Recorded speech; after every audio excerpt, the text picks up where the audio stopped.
Good afternoon, everyone. Chris Berryman here, coalition builder and founder of Bringing Humanity Together. It is that time yet again for a wonderful Wednesday. And you know what that means? It is Conversations for Humanity today on this great another day in and of itself.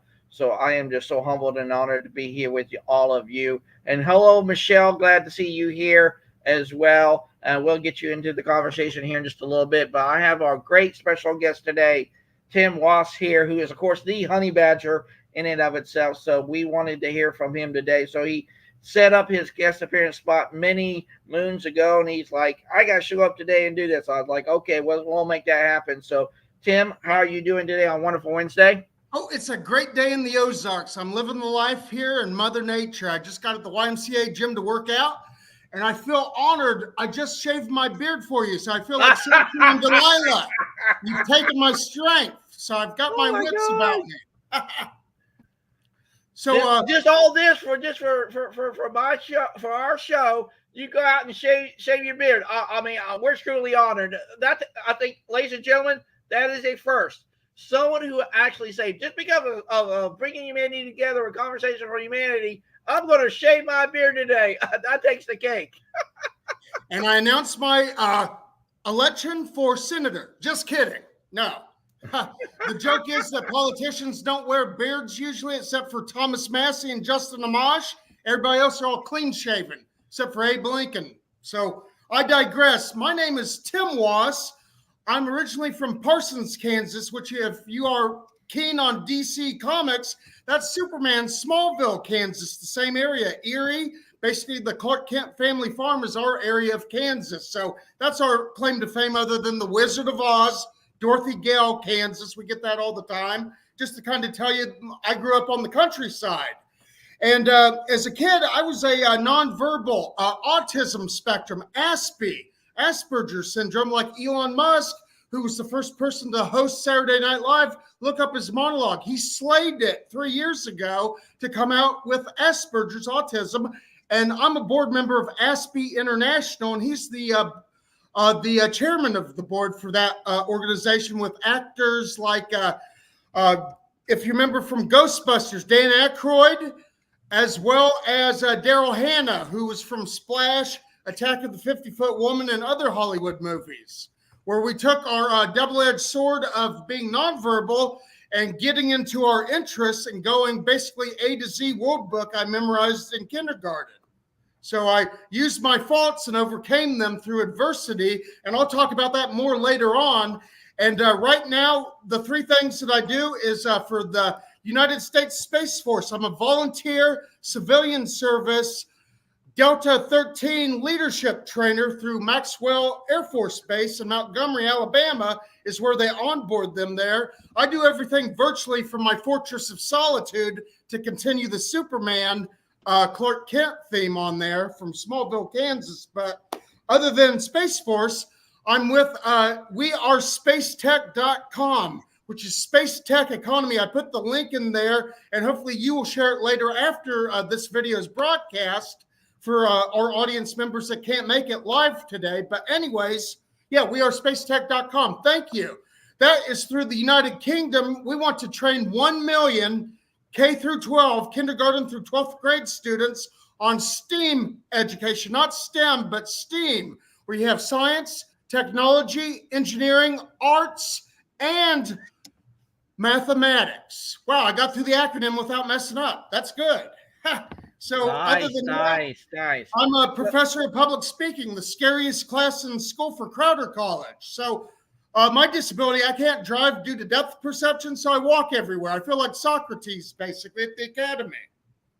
So thank you. Right. So we would like to know, Tim, who you are. So we would like to know who you are, not only as the honey badger, but really what led you up from the time that you're born to where you are today. We would love to hear that journey of Tim Wass.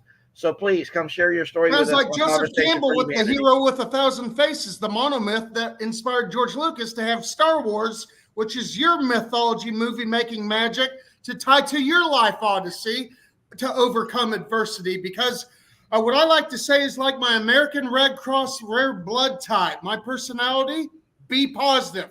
Literally, I could get you my American Red Cross card. It's B plus, B positive. And when I said that to my students as my dad joke each semester, she's like, well, my blood type is A positive, so that means I get an A plus. I said, at least for the day, A for effort, right? So I grew up on a cattle ranch as a kid, 80 acres. It took 7 years for my father to build our rock and steel house. It's tornado proof. It's a good safe house in case the Pentagon ever wants to make a bid for it, in case ever hits the fan in the future. That's Blake, but always have an escape plan. Like Q says to 007, use another movie myth magic meme. So like Q says, I want you to know 2 things, 007. Now pay attention. 1, never let them see you bleed. Number 2, always have a contingency escape plan. So that's how I see it. Like I'm dedicated to any mission that I have. I want to do it below budget, ahead of schedule. That's how I roll. And I do work for free to prove that I can be up to the job of getting the job done. And I grew up kind of like Da Vinci. He was famous for going through the marketplace and buying birds out of the cage and setting them free. Well, I grew up in Mother Nature. That was my teacher. That's how I learned, because my Achilles heel is math. I refuse to do it. My teachers are like, you're going to go to detention. I'm like, good. I'll read James Joyce Ulysses, stream of consciousness writing style that Marilyn Monroe and other Aspie loved to enjoy. She was on the spectrum. And hello, Keith. And anyways, getting back to the story, yeah, I said, I won't do math. I won't do the computer. The calculator does all the math. I don't do the beep, bop, boop on the numbers. So I refused to do it. So I was a slacker. And when I went to Pitt State, I was able to pay for that through the Superman comics that my grandfather Harold had got in World War II in the Philippines. He saw that the soldiers were throwing them away, so he collected them and sent them to his wife, Betty, my grandmother, and that was a great nest egg for me to auction off almost everyone except for one cover that had Superman holding Tojo, the Imperial Japanese, in one hand, and heinous Hitler, Holocaust of Huns, hordes, in the other hand, Superman. So I'm very big on that. DC Comics funded my college education. I went from slacker class clown in high school with a 2.0 barely passing to graduate school communication, 4.0, Phi Kappa Phi, which is what this is for here, not just to show off, but my adversity that I overcome. This is like a badge of honor, top 1% of college students valedictorian nationwide, Phi Kappa Phi. They're at West Point. So that's about me. How about you guys? Keith? Awesome. Thank you so much, Tim. Keith, how are you doing today, sir? I am doing well. Great conversation. Live long and prosper. May the force be with you to be equal opportunity. All right. Yeah, and I'm glad to be here today to be a part of the conversation today. I look forward to learning more about you, Tim. Thank you. But Tim, the question then becomes, how did you even get involved with Space Force, all that kind of stuff? How did you get there? How did that start? Well, at first I just got really interested in it, and like being on the autism spectrum, like Aspie, I make it like an obsession. I do as much research as I can, and when I don't know what I'm doing, it's research, like von Braun. My great aunt Charlotte Fries, to give you some pedigree at the Pentagon, she was a civilian photographer that dated von Braun, who was brought over from Nazi Germany as a rocket scientist, the V-2 rockets, the Blitz on London. Well, they shifted him in Operation Paperclip. The OSS became the CIA, the Central Intelligence Agency, under Dulles, and Eisenhower was the first president, and Truman before that. But basically, von Braun helped start NASA and worked with Walt Disney to broadcast November 5th, 1955. ABC presents Walt Disney, Man in Space, and that's on Disney Plus. You can look it up, and it got kids inspired instead of cowboys and Indians with Davy Crockett, King of the Wild Frontier on Disney. Well, now they got Tomorrowland at Disney with Werner von Braun at NASA, 1955, and then 58 is when NASA got started. It got the space race, so we beat the Soviet Union, the commie picos. We beat them to the moon with capitalism and science, like Hidden Figures with John Glenn. Awesome. So you've actually done a lot of digging into the history and everything of the origins of even the space program, correct? Oh, yeah, going back all the way to Goddard, who had his rockets in the 20s.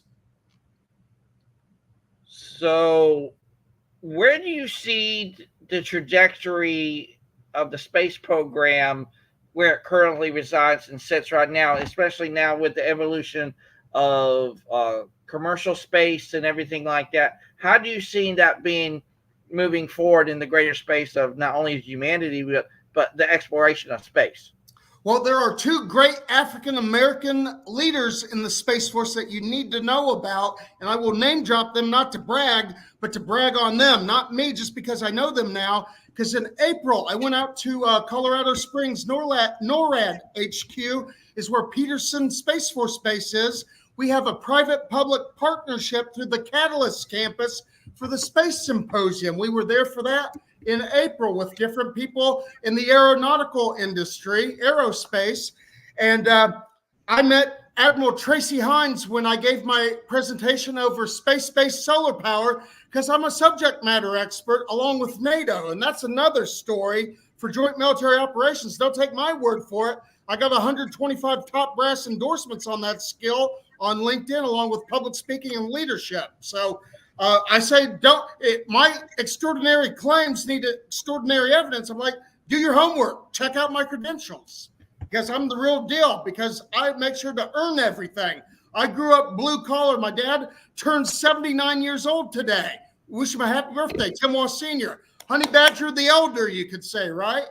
And yeah, he's working every day in his blue collar machine shop business for 30 years, free and clear. He's his own boss. He's like, when I'm gone, they're not going to be able to fix anything around here. They call me the Archimedes of Kansas. And that's him.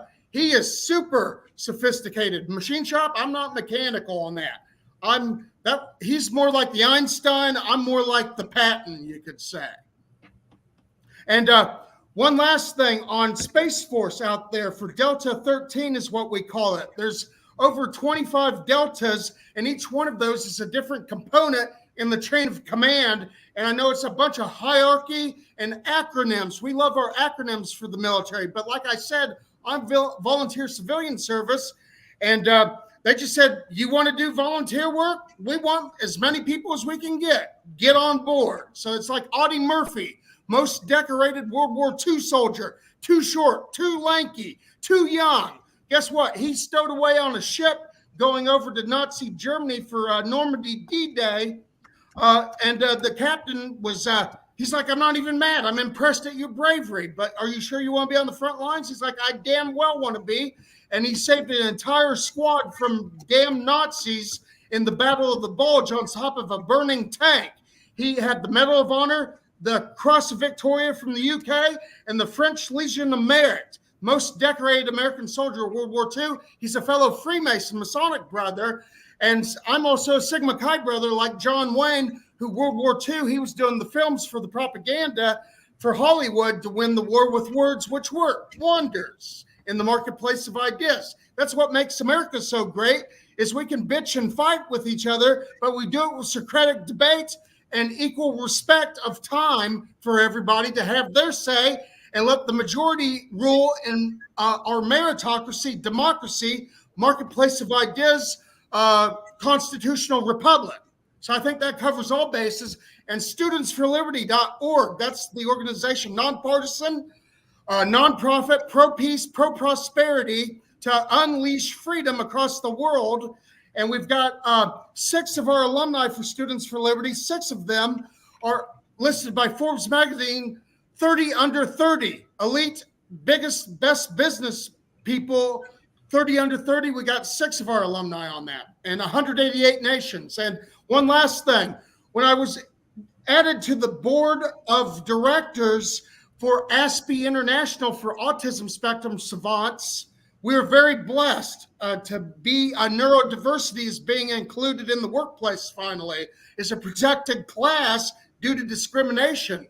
They just treat you differently just because you don't emotionally connect as much. I'm kind of like the android from Data from Star Trek, or C-3PO. Like, I'm fluent in over 6 million forms of communication, but never tell me the odds, as Han Solo would say, right? So And for SpaceX, where I talked to Elon, he's like, I am super impressed with you, Honey Badger. You name what position you'd like as a figurehead, like for volunteer, we'll name it. I said, what about Mars? He's like, you're the VP of the Mars missions. It's just basically voluntary. I'm the public relations guy. I'm the Edward Bernays PR for SpaceX, Space Force, to connect people in the DoD with the people they got to get with in the private industry to get all the way to Mars. And if you don't believe me, I'm going to do a shameless plug for my buddy here, Scott Tibbetts. His book is From the Garage to Mars, Memoirs of a Space Entrepreneur. He was the guy that got the Mars rover Spirit on Mars on January 4th, 2004, and it lasted 10 times longer than its shelf life was supposed to.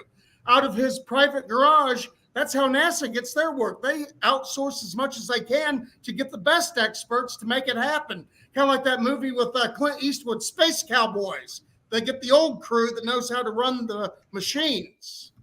So, yeah, so that's how I got on that. And it's like Churchill says, tact is being able to tell somebody to go to hell so much that they enjoy the trip. So diplomacy works wonders. Be polite, protocol. And I find that the nicer I am, to pay it forward, it's like me. I'm a Swiftie. Taylor Swift, Time Magazine's Person of the Year. I loved her before she was cool. And as a Swiftie, she believes in karma, like her song. Kindness counts for good karma. The universe, the Journal of the Wheels, the Force will guide you when you do good things for the Jedi way. So there you go. Well, Keith, I know you're chomping at the bit because you're smiling ear to ear, and I got to hear from you, sir.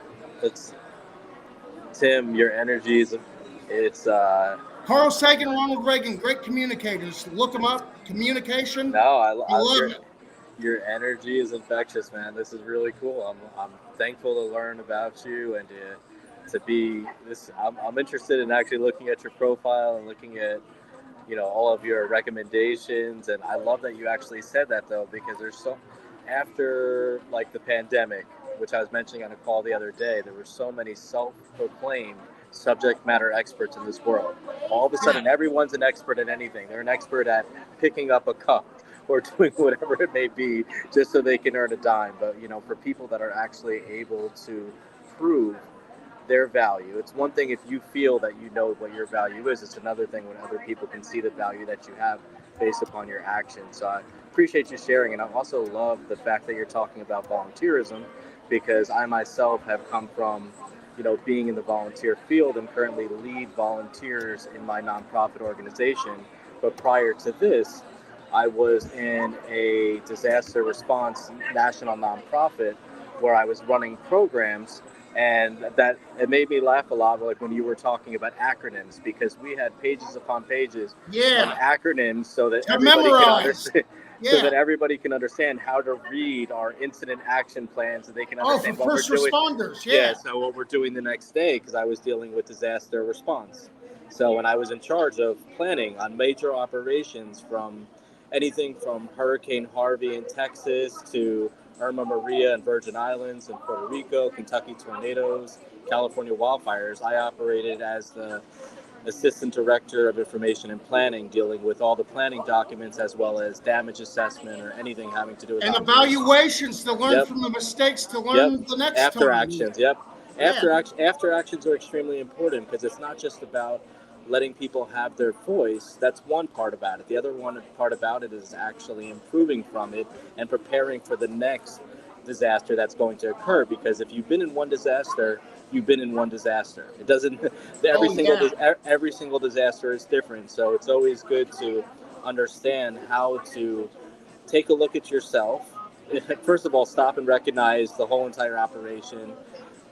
Give yourself a pat on the back, say, listen, you made it, you accomplished it, but also to reflect on how things could have been differently, how you can collaborate better and enhance the communication, because on any operation, communication is always the top issue that's brought forward. That is the issue. What's communication? Got to be crystal clear communication, otherwise it falls apart. Clear and concise, and there also has to be closed loop communication to ensure that people understand that things are actually getting completed. So I do appreciate your energy, and I'm looking forward to learning more about, Space Force, SpaceX, or anything having to do with volunteerism. I think that that's amazing that you're taking that effort, and I love that you were talking about being a liaison in between the different sectors, because that's so important to involve the communities. So, to ensure that all the stakeholders are present, because it's not just about the one particular party, it's about championing it to your local community and not just bringing something in saying this is what we're doing. It's understanding how the community feels about it and how you can fit in with them The and more answer the their merrier. questions. That's like the George Washington principle. Yep. That's what he used when Baron von Steuben from Germany, Frederick the Great, he was a German general who went to Ben Franklin in Paris, France. He's like, I'd like to fight for the revolution, help out George Washington to win the war for the Republic, for the Constitution's the solution. So he's like the Marquis of Lafayette. He's like, here's your credentials, here's your letter. Congress made him the Continental Army supreme leader under George Washington, supreme allied commander. But I digress. Anyways, one of the staff soldiers said, well, George, General Washington, did you know that Baron von Steuben, he may be a good general, he's got medals and the credentials, but he's homosexual. How can we have him in the military? And George Washington got up and said, I don't give a damn who he wants to sleep with. I'll have a don't ask, don't tell policy. He's going to win the war for us. And he taught our soldiers at Valley Forge, even though he only spoke German and French, he knew English. He knew 2 words, God, damn, and march. 3 words, march, march, march, schnell, faster, through his French interpreter. And the Valley Forge soldiers loved him. They were freezing to death in the winter snow. It was like the ice planet Hoth, but without the wampas to worry about, right? Not wampas, what are the ice creatures there, Chris? My Star Wars terminology. Sorry for going off on a tangent there. Anyways, getting back to your point, I didn't mean to take you off the track. Anyways, George Washington said that we need to have everyone on the A team or nobody matters. Everyone in America matters. We're a place of ideas melting pot. So that's what he started with. Discrimination to emancipation. That's what I'm trying to say. No, definitely. And it's really about being inclusive, and it's giving everybody a seat at the table. And I'm glad to see that you're a part of it. I can see how excited you are about,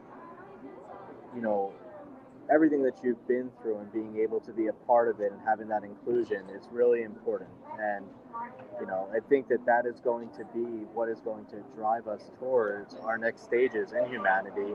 It's being able to find those champions that are able to bring this information back to the community, and instead of it being based upon conspiracy theories or all this unfounded information, social media, gossip. It's going to be more of the realism, and then by finding people that have credibility and have integrity based upon their actions is going to help push it forward in the right direction. So thank you for being a part of it. Character and class counts for everything. If you don't have character, you don't have class, you have nothing. Because you need to be a person of your word. And if your word doesn't matter, nothing matters. But I agree. What experience do you have with Chris, Keith? I mean, how did you both meet, if I may ask?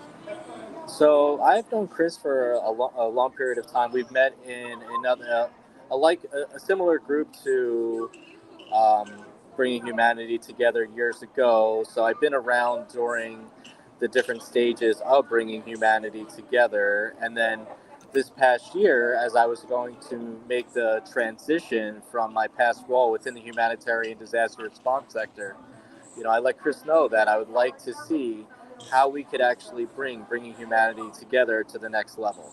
How could we really just sit back and reflect on all the amazing work that he's done since 2017, and how could we, formulate this to a method that we could expand it throughout the globe, but by doing so, it's being to really bring it to business and beyond. So what we're doing right now is separating the two groups that we have, which are clearly, they're there, but they're not there. But now they're more clearly defined as our community members that are showing up for BHT. and then also our impact members. Our impact members are the ones that want to show up and show out to actual clients or other people out there, which it could like be triage, right? Yeah, correct. Yeah. But they could actually also potentially, earn an income then that way. So what would happen is that once we have them on the website, and there's other people that are out there and they're like, oh, bringing humanity together seems interesting. What do they do? They find someone that resonates with them, and then they would wind up hiring them to go do consulting work for them. So we're acting as almost like an incubator. Chris has been a part of so many different shows that you see on LinkedIn or different organizations or company startups based upon the collaborative efforts of people coming together in our meetings or meeting up in our LinkedIn chat rooms. There's been so many different groups or events that have actually sprung up from that. So what we're doing now that's a little bit different is to really capture all of the services that we're offering and offering additional services so we can be an incubator for those particular entities and then help everybody thrive. That's like Space Force and wearespacetech.com, Space Tech Academy for K through 12 students. We want to have 1 million students worldwide over the next 2 years taught in STEAM classes for the aerospace industry, for private-public partnerships. We call it the Pentagon Pipeline. You call it the incubator, but it's basically not counting all your chickens before the eggs hatch, you could say. You have contingency plans for worst-case scenario, plan B and C, all laid out. Well, we'd love to learn more about that. Love to have like an offline conversation with you to see how we could potentially get involved and see, we just like to learn more about you. I'm definitely intrigued by the conversation. You're bringing up things that, I'm intrigued with personally, which is Space Force and also SpaceX. Anything having to. Well, you gotta do me a favor. You gotta go on my profile, do your homework on my credentials, my recommendations, and read what others have to say about me. Because I don't like to brag about myself. It seems like I have an ego. I try to be egoless, like Yoda says. Release your emotions. You must unlearn that which you have learned. And Honey Badger don't care. That's my catchphrase. Like social media, I like to throw stuff out there for bravado. I'm like my online persona. It's like Voltaire or Jonathan Swift from Gulliver's Travels. I like to do satire, like Mel Brooks is the best example. He's got the EGOT, the EGOT, with the Emmy, Grammy, Oscar, Tony. Great Mitch, Mel Brooks. God bless him. He's going to be 100. Yeah, I can say in my 20s I had one hell of an ego, but I captured my ego and it's locked away somewhere. So now I just show up as Keith. So it's a whole different story right now. I don't need to talk about all. I'll go into some of the history in terms of like the recent accolades, but I mean, we don't need to go into 20 years ago, 30 years ago, because who cares? Sure. I'm here today for my mission, and my mission is to make an impact on humanity. And how can I make your mission accomplished ahead of schedule, below budget? I'm willing to brainstorm anytime, anywhere after this conversation. We will talk more, Keith. Awesome. Maybe make more partnerships. I'm looking forward to it, and that's really what Chris is about. I mean, and that's what I'm about to as well. But within bringing humanity together, again, we've gone through so much evolution. It's like I've seen the growth, and from the stage when we were very green in our infancy stage to going to where we're at right now. It's like that we've seen all of the seasons, and we really have a clear picture in terms of our vision for the future. So we're just really excited to have this really energized team that we have. And they're just amazing. They're amazing thought leaders from throughout the world. Right, and it's really the world, which is crazy. It's like for some reason or another, Chris's story and just the name of it alone, bringing humanity together, has brought so many people together from, all over the continent of Africa, all over Europe, Australia.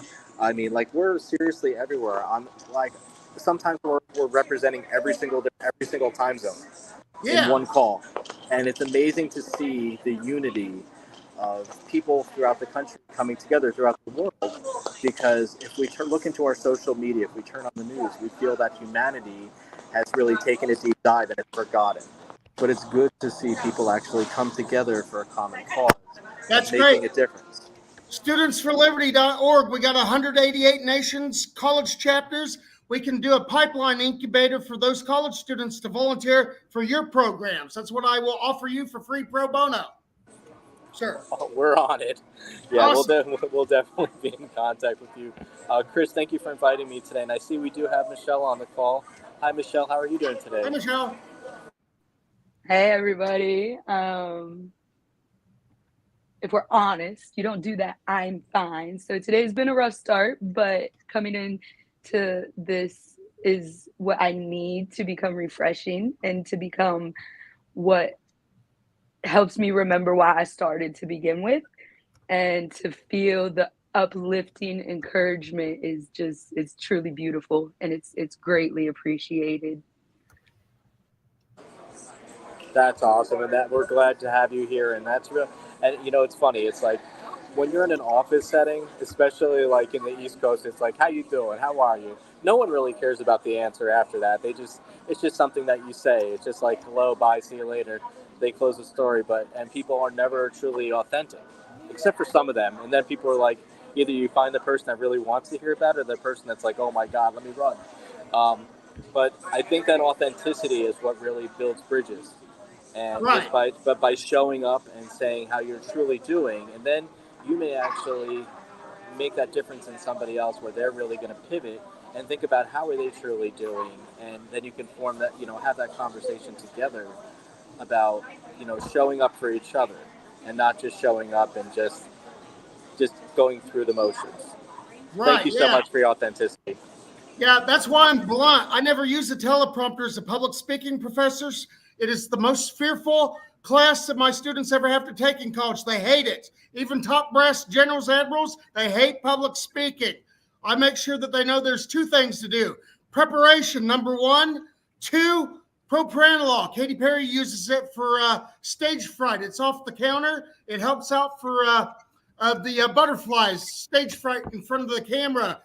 They even use it at Carnegie Hall for the instrumentalists out there, for the orchestra to be instrumental as individuals. And besides Michelle, I see we have Uncle Owen and Aunt Maru Lars Villatson. Would you please introduce yourself? Are you there, Lars? Well, never mind. Chris, after you. Thank you so much. I love where this conversation is going. Yes, and Michelle, thank you so much for joining us today. And Lars, again, thank you so much for joining too as well. But I gotta ask you, Tim, in the very dichotomy of humanity in and of itself, forget about Space Force or SpaceX or anything else, political or otherwise. Where do you see the direction of humanity going moving forward at this day and time that you have seen it kind of play out for you? Because I know you've been on this earth for a great number of years. 40. I just turned 40. Lordy, I'm 40 in December. Yes. So where do you see the trajectory of humanity going? Will it be in a new phase, in a more open space kind of dynamic? How does that look like and mean to you about where humanity is going to go to? Well, I'm a radical, extreme optimist because the glass isn't half full, it's more full. In fact, the entire fridge is full of glacial Ozarks well water from the springs. It's sweet water. It's so darn good for our future, for humanity. One thing that I got to tell you real quick is what in college, I was a binge drinker for alcohol, peer pressure. You had to be forced to do drinking games. You play hard, you work hard, you earn what you get and show up. 80% of success in life is showing up, according to Woody Allen, the director, the comedian. 80% showing up on time, punctual. The Germans are impeccable on their timing. That's why they made cuckoo clocks, so they'd show up to meetings. They're very punctual people in the North there. And it's the pace of life. So one thing about the future of humanity is like me. I've become responsible over the years, and somehow my liver survived 100%. Thank God was looking out for me, angels and airwaves.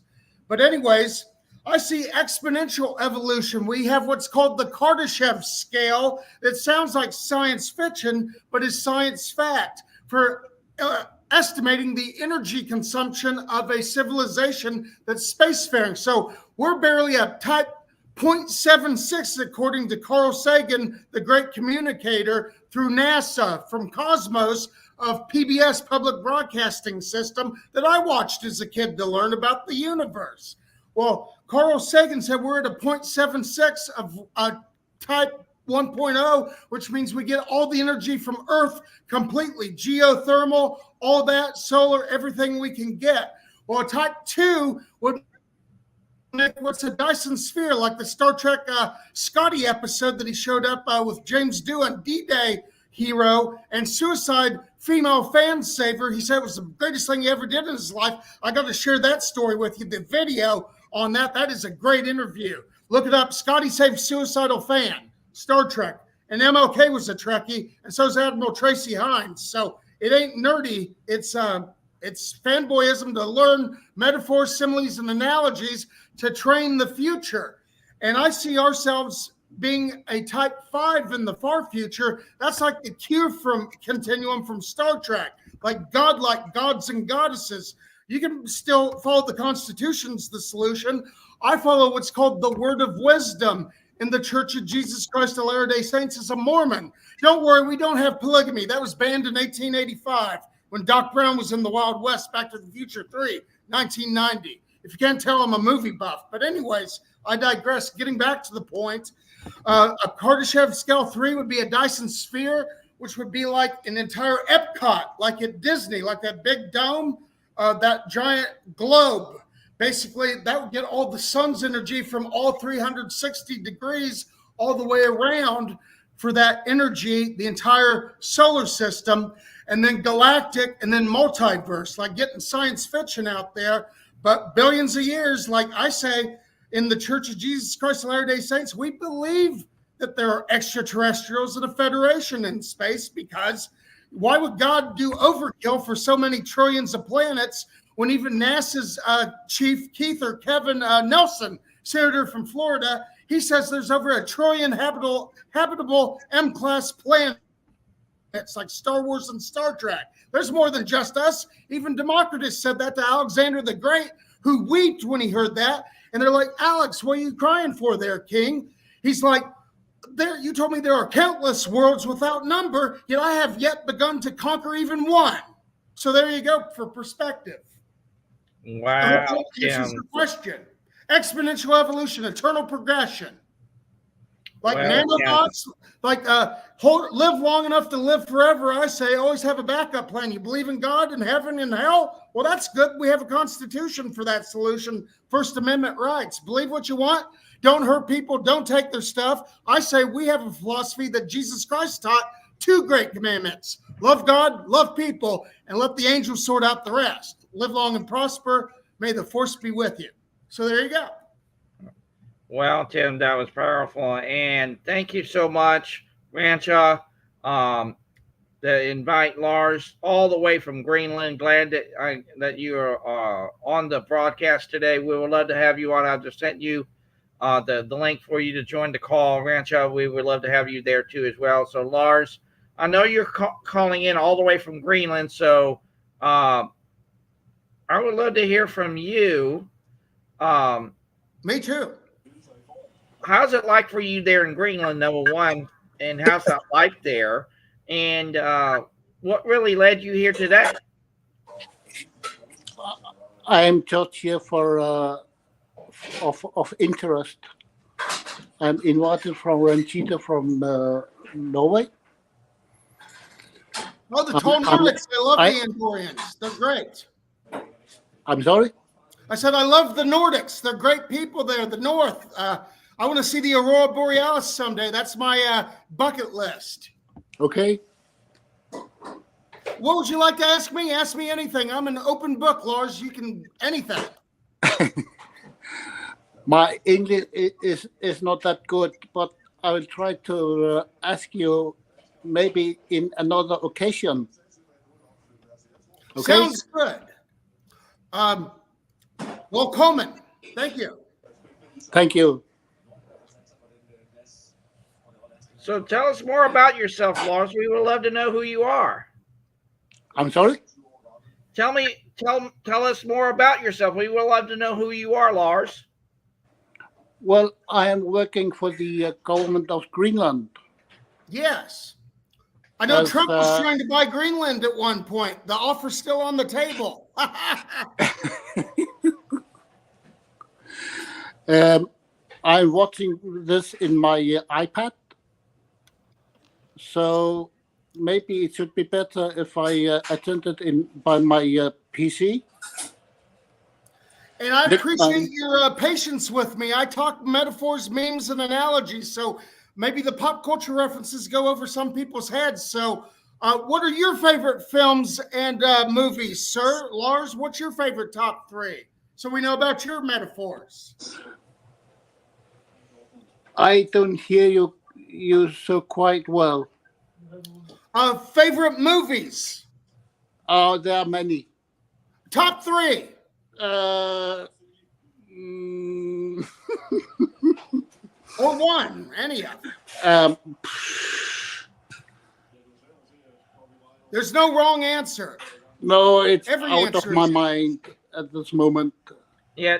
Okay. Yeah. No worries. Sure, but sure. but Lars, I really want to get right back to again knowing who you are, and I gotta ask, how is the life in Greenland for you? What does that look like on a day to day? What's that come to? I mean, how's your day, Lars, from morning to night, there in Greenland?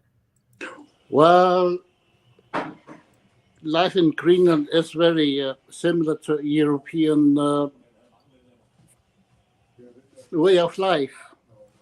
We are part of Denmark, so the construction of Greenlandic society is very much like the Denmark, the Scandinavian way I of was life. invited to Copenhagen last year, November, for the International Society of Military Sciences at the Royal Danish Defense College there in Copenhagen, where Hans Christian Andersen for the Little Mermaid statue is out there. Okay. And I remember that it was over the Delian Defense League Lessons for the Future of NATO. For that think tank, I was able to help convince, I'm not saying it was my fault, but we had Sweden and Finland join NATO, North Atlantic Treaty Organization, through SHAPE, the Supreme Powers, Allied Powers Europe. Supreme Headquarters, Allied Powers Europe, another acronym, NATO SHAPE. Okay. So I hear that Greenland is full of ice and Iceland is full of green. Is that true? It is true, yes. Okay. The opposite way worlds. Thank you. But anyway, my wife is saying that we have to eat now. Okay. God bless you, Lars. Oh. Live long and prosper. May the force be with you. Yeah, have to and go Lars, I will to send you next our time, connection okay? request, and we'll talk offline, Lars. And we greatly appreciate you. Thank you so much for joining. Okay, And thank you. Rancha, I'll definitely reach out to Bye-bye. you too as well, and definitely have that conversation with you. So again, I'm so humbled and honored. But I want That's to go great. back to something that you said, Tim, that really resonates with me, and I want to ask Michelle this, and of course Keith will probably resonate with it too as well. Michelle, let me ask you this. Is showing up a big part of who we are? I think that could be a two-part answer. I think that showing up is part of who you are, but I think that the trials and tribulations that you have to face alone behind closed doors is also a contributor to who you are. You do the right thing no matter if anybody's watching or not. Who watches the watchers? Is And this that- what we say? And Yes. that is the truth. But Thank you. but there comes moments that if organizations and individuals like who is present today didn't exist, it would be debilitating, and the reason that you started would fade away. And that's so who you are to the public is important, but who you are in the privacy of your own mind is even more important. The key to your soul, basically. What do you stand for? Your constitution. Keith, you want to add on to that? No, I agree. And I mean, there needs to be more people out there that are. I'm actually in the process of finalizing the script that I'm coming up with for a video that I'm putting out today. But it's on about being authentic. And there's so many people, like, even if you look at this recent disaster that occurred within, multiple states and, countries in the South for the hurricane, that members of the community may look at something, but they're lacking that closed loop communication that they got it. Just by them taking that actual moment to put a like, to put a love, to put something to share, could help build resilience in communities, could mitigate levels of stress that people are going to go through, it could save lives. But because it is not from their personal brand or the brand that they represent for their organization or company, they choose not to. But they would choose to view it, just not to engage.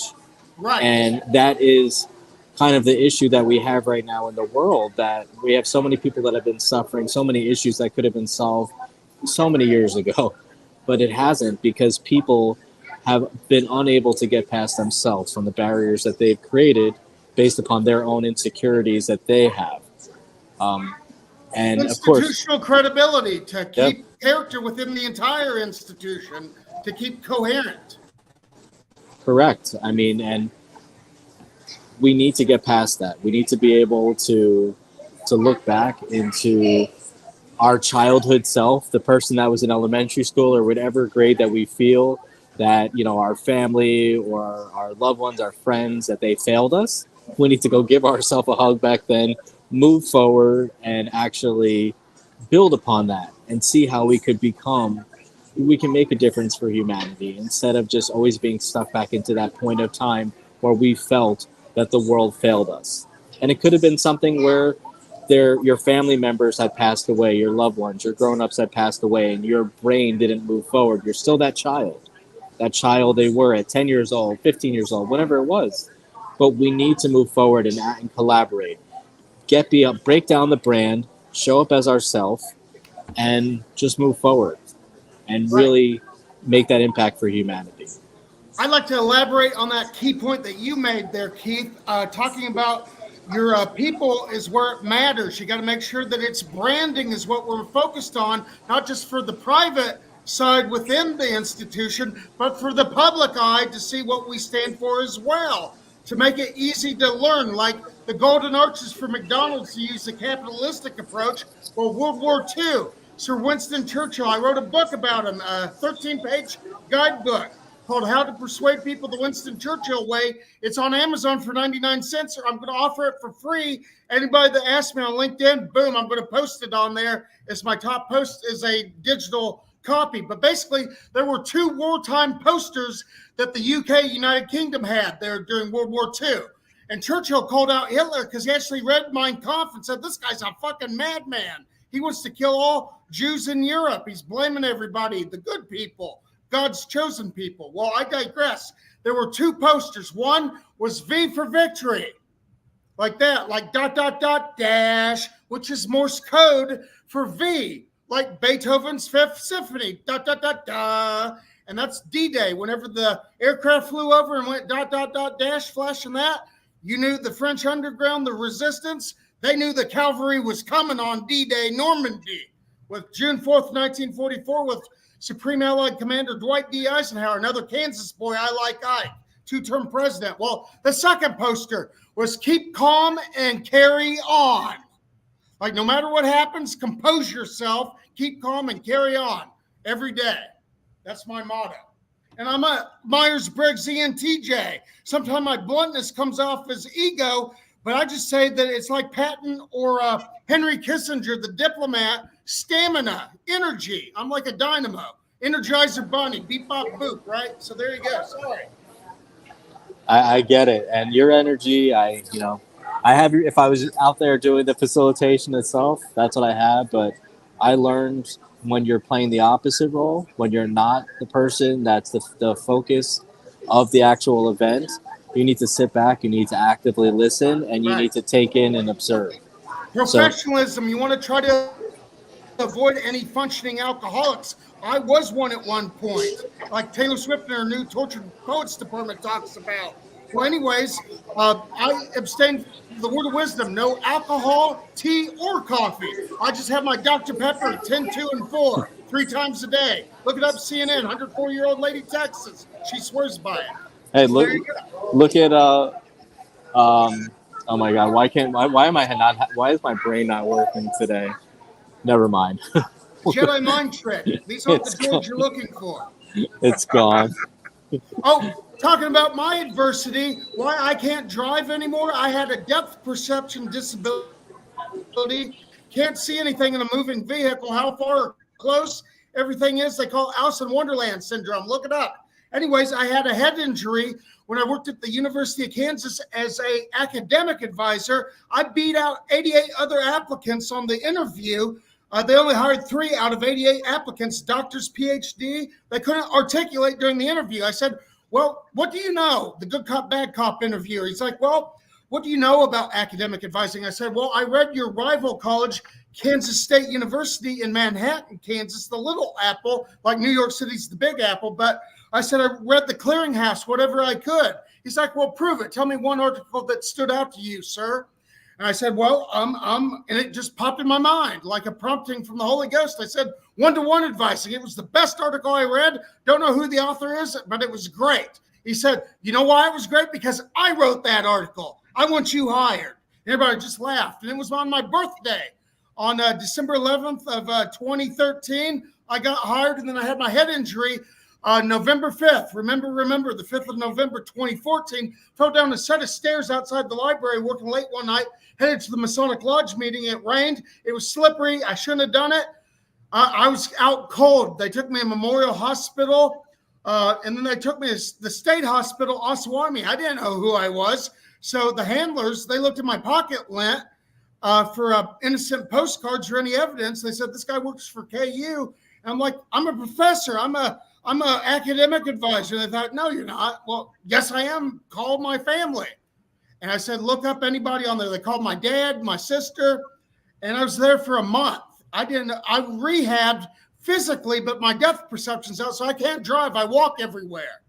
Or like Einstein biked everywhere. He said to his son, the key to life is like your bicycle. Keep moving forward, or you'll fall over. Keep moving forward. You're like Finding Nemo, Dory. Keep moving, swimming forward. Keep swimming. And the funny thing is, you mentioned Einstein. I was with my son the other day, a couple weeks back, and I was taking him to register for college.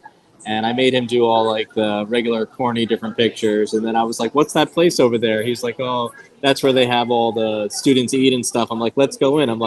He's like, no. I'm like, what, am I going to embarrass you? And he's like, he didn't say anything. So then I saw there was an Einstein riding a bicycle. And I was like, oh, let's go. We're going to take a picture with that. So then every single statue that I saw, we took a picture with. That's amazing. So one of them was Einstein. I'll actually drop it in there. What college is that? I'd like to go see that someday. It's in New Jersey. I'll send it over to you. New Jersey, Princeton is where he went after he escaped the Nazis. He got the hell out of Dodge. Yeah, I actually, back in my younger years, I used to date someone that lived in one of the houses that he lived in. That was like an historic house. Wow. So in Princeton. Walter Matthau, IQ, great romantic comedy. A mechanic becomes a quantum mechanic in that movie, a romantic comedy. When he was living in Princeton. Yep. Oh, I remember that. Yeah, I saw it. I saw that one. Yep. Nice. Yeah, I remember that actual house that I was at. It was an old historic house, and it was just so cool. It was just, but anyway, but yeah, it's just there's so much. If we can just step back for a second, and we could, like look at you right now. You're telling us like this is what happened to you. This is how you're reacting. So you're not sitting back saying the world is against me. You're saying this is what I'm doing to deal with my adversity that I was faced with. I read logotherapy founder Dr. Viktor Frankl, Holocaust survivor. He wrote the number 2 book, The Library of Congress. Number 1's the Bible. 2, Don Quixote. And number 3, my mistake, number 3 is Man's Search for Meaning.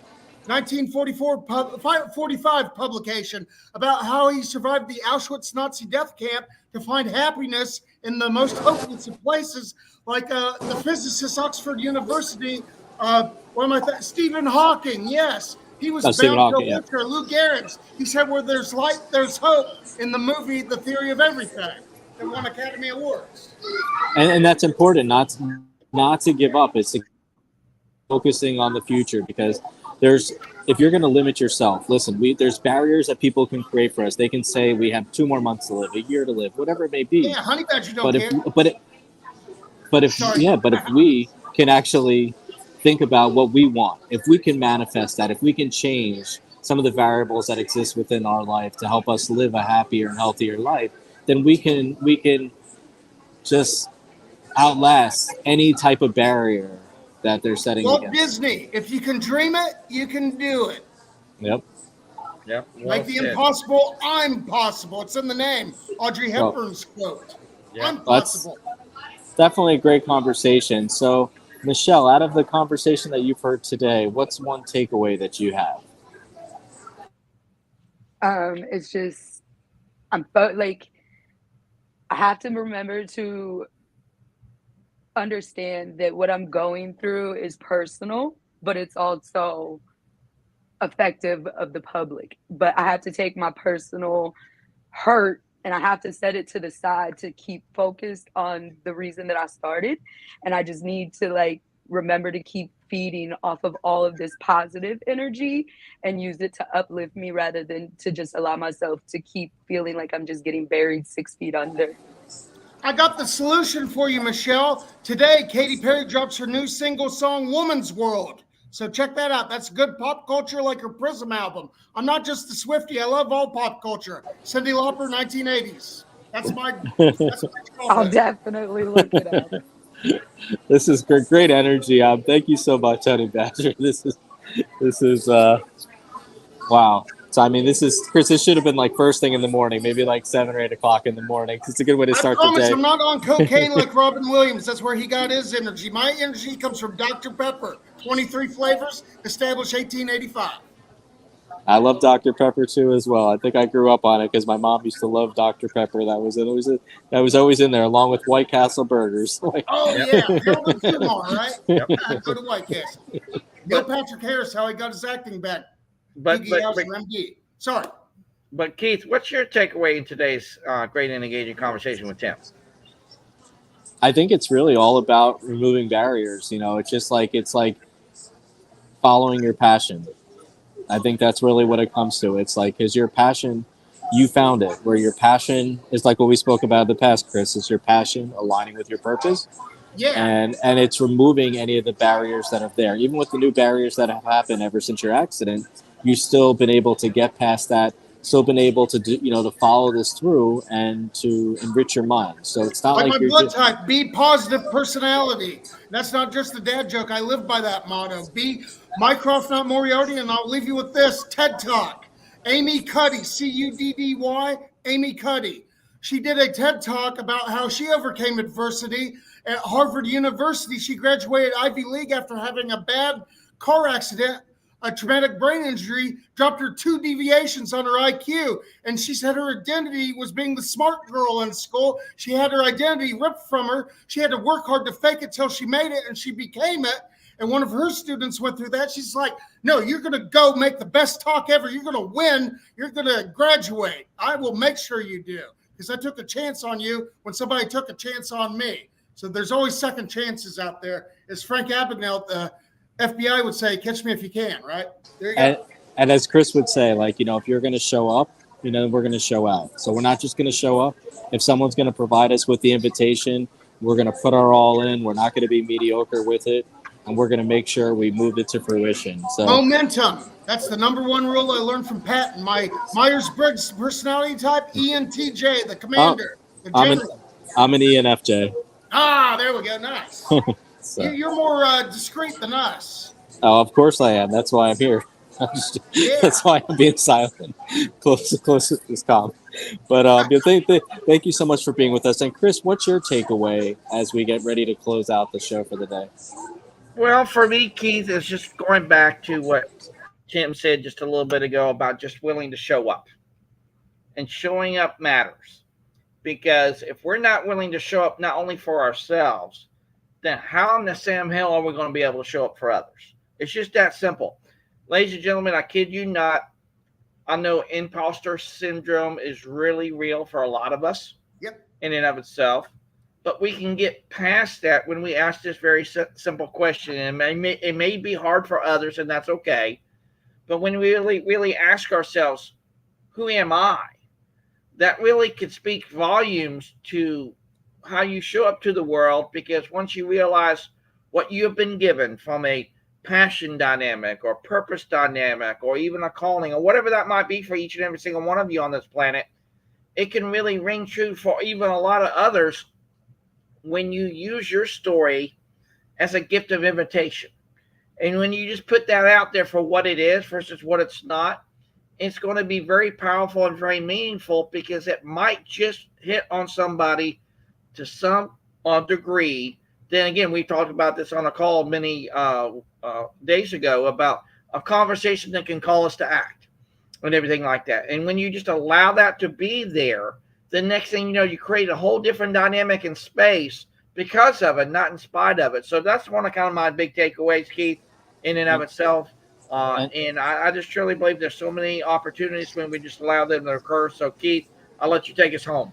Yeah, and thank you again, Tim, the Honey Badger. I'm hopeful that if either someone that's viewing the live cast right now or someone that's going to view this after it's posted to the feed, that they may be able to step beyond their own limitations that they've created for themselves and see that there's a whole other world out there for them to dive into. So if they're passionate about anything like you are, like within the Space Force or SpaceX, that there's different ways for them to be involved and to truly make a difference, and they can live outside of the box that they created for themselves. So appreciate you being here with us. Looking forward to future engagements with you and collaborative efforts through bringing humanity together. And I just would like to also thank all of our members in the audience for taking the time to be here with us, and looking forward to engaging with you too as well. Make sure that you like our group on LinkedIn, and also see if you can follow us too as well on our website at bringinghumanity.com. Right, I have two quick things to close with. Sure, it's up. Over to you, buddy. Over to you. Shout out to Admiral Tracy Hines for Delta 13. She is very professional. She's a Trekkie. She loves Star Trek like MLK. So she's a good trivia champion. 2, Deputy Director, Space Force, Mary Stevenson, another infinite diversity and infinite combinations minority representation. She shares my artwork on her personal page on LinkedIn that I do for space for fun. So I feel very happy for that. And the Leadership Institute champion, CEO, leader, President Morton Blackwell. If you can't pay the rent, you can't save the world. So there you go.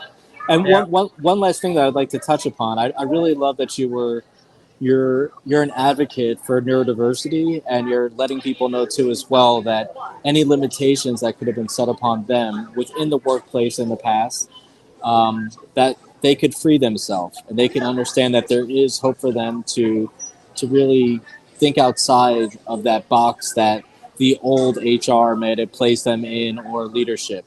Especially in the military, big discrimination, DOD, Pentagon, we're trying to change that. We're having witnesses, like we do the job ahead of schedule, below budget. So why aren't you letting us join? We want to fight. We're like Audie Murphy. We don't give a shit. Or sorry. Nope, you're fine. Yeah. Well, thank you so much, everyone, for being here with us today. Michelle, Tim, Chris, we appreciate you, and we will see you on the next episode, which will be next Wednesday. And I got to check out the schedule and see who's on tap for next Wednesday. Well, we'll have another one set and scheduled. And of course, Keith, we definitely got to get you on. But I want to give a shout out to Annie, who actually jumped on just a little bit ago. Thank you so much for being here today, because he just jumped on late, but we're glad that he was here. But Mindy, thank you so much for showing up too. Mindy, what I would like to do with you, ma'am, is I'd like to reach out to you, and hopefully you watch the whole broadcast, and I want to get your thoughts and insights on it. So Mindy, expect a little message from me very soon. And of course, thanks to Lowe's and to Lars and who else is the person that actually, I forget her name, Ranjit. Michelle. Yeah, Ranjit just ended up on the call today. So Ranjit, we're so humbled and honored that you're here. But like I said, she's a great Arctic diplomat. She's great. Right. But yeah, and of course, thank you so much, Michelle, for even sharing this too as well. Passing over opportunities repeatedly. I love that. Thank you so much. So, Acronym. but Mindy, like I said, I definitely would like to reach out to you and get your thoughts on today's call and everything. But Tim, thank you so much for showing up today with us and sharing your story. Looking forward to speaking and collaborating with you. And me and Keith will definitely have that offline conversation with you very soon. Again, Michelle, thank you so much. And from all of us here, Bringing Humanity Together, Adaptive Strategies Group, Eat, Dap, and Grow, and Stars for Humanity, we'll see you on next week's call. And please follow our page and follow each other. And let's do this. Have a great day, everyone. God Bye, bless you everyone. all. Live long and prosper. May the force be with you. Goodbye. Have a great day.